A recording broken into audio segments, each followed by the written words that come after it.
क्या आप जानते हैं वर्ल्ड वॉर 2 के बाद अमेरिका ने चाइना के ऊपर न्यूक्लियर बॉम्ब फेंकने वाला था। एक ऐसी कहानी है जो बहुत कम लोग जानते हैं। ये बात है 1949 की। वर्ल्ड वॉर 2 अभी कुछ साल पहले ही खत्म हुई थी। अमेरिका ने हिटलर को यूरोप और जापान को स्पेसिफिक ओशन में स्थगित दी थी, लेकिन ऐसे में और एक कंट्री वेस्टर्न के खिलाफ उभर रहा था और वो था चाइना।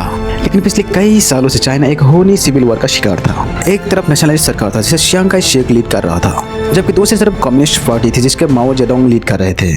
1949 में कम्युनिस्ट जीत गए और माओ जेडोंग ने पूरा चाइना का कंट्रोल ले लिया, जबकि चियांग अपने साथियों के साथ भाग कर ताइवान आ गए।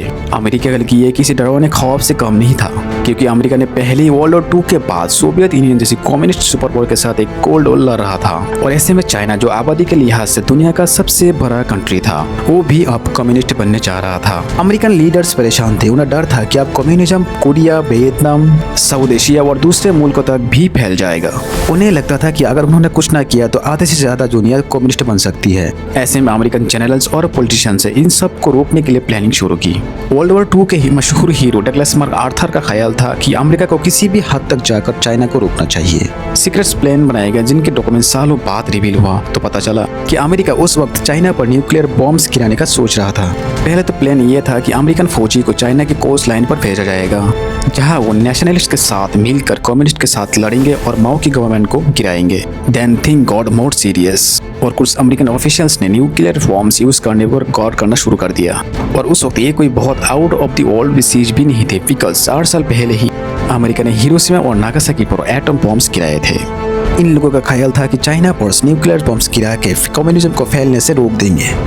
फिर किस चीज ने इस प्लान को पूरा होने से रोका?